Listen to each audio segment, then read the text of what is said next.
Now, the allegations that Trump's personal lawyer, Michael Cohen, paid off a porn actress continued to take the White House by storm. I know that was completely unnecessary, but I did it anyway. What are you going to do?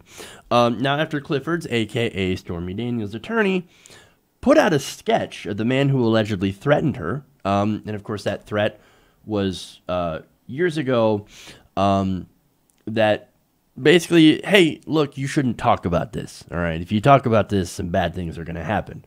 Talk about what? Well, the alleged affair with President Trump.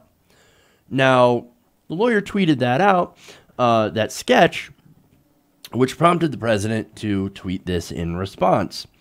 A sketch years later about a non-existent man, total con job, playing fake news media for fools, but they know it. Oh, do we know it? Really? Do we? No, I don't think we do. Because, for one, I don't think it's fake at all. Look, when Trump says something is a total con job, there's a good chance that you should look into it because it's very likely that it's not a total con job. Again, you can usually gauge how true something is by Trump's reaction to it, right? The more he calls it fake and phony and con job and not true, fake news media said, the more likely it is the opposite of those things, that it actually happened. Look, in my opinion, there's no way he doesn't know about the $130,000 payment to Miss Clifford's. There's no way he doesn't know about the threats. I mean, look, and the reason I say that is what a lot of people are missing or have forgotten due to the just immense amount of scandals surrounding President Trump is that he has done business with the mafia. I'm serious. Yeah, I know people freaked out when Comey during that interview said, "Oh, you run things like a mob boss." Well, maybe he does because that's what he knows.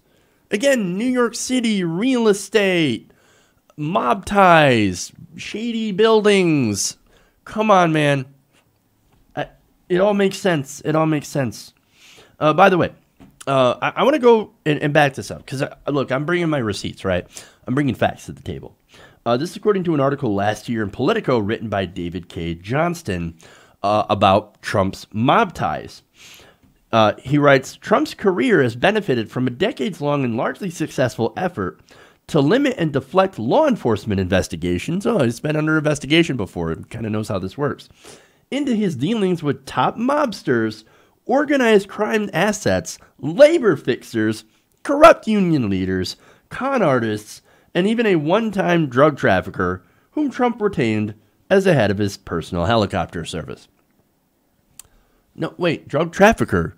Oh, is that the kind of people that now he wants to use the death penalty on? Curious.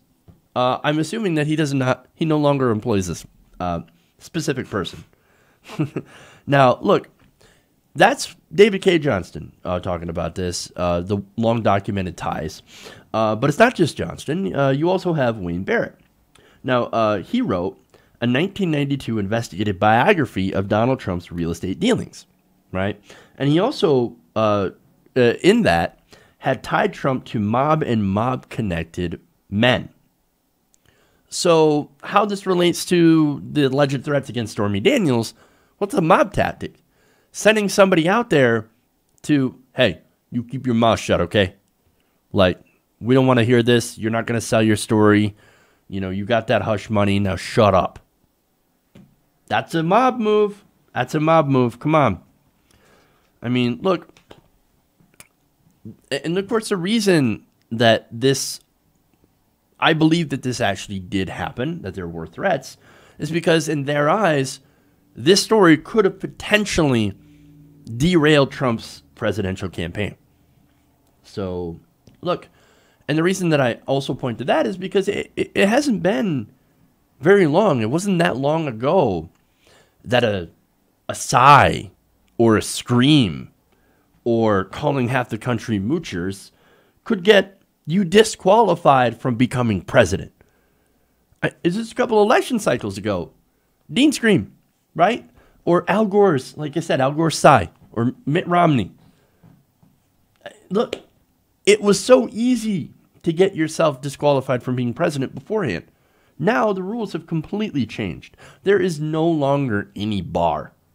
Our next president could end up being a literal sideshow clown and probably do a better job than President Trump. But the whole point is there are no standards anymore. Except the only standard, I guess, is, hey, can you draw headlines? And can you raise enough money to run some ads? That's it. No policy, no substance, no dignity, no shame. And that, unfortunately, is what we have in a president right now. And to add to it, all the different allegations of sexual assault, violence, and you know, all these different things that he's alleged to have done outside any of the, you know, Russia stuff or anything like that.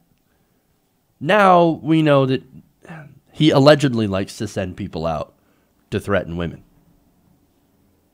That's who Donald Trump is, man. What a classy individual. Hey everybody, thanks for watching this video. If you want to see more like this, please hit the subscribe button below. And if you want to support truly independent progressive media, please consider becoming a patron at patreon.com/TYTNation.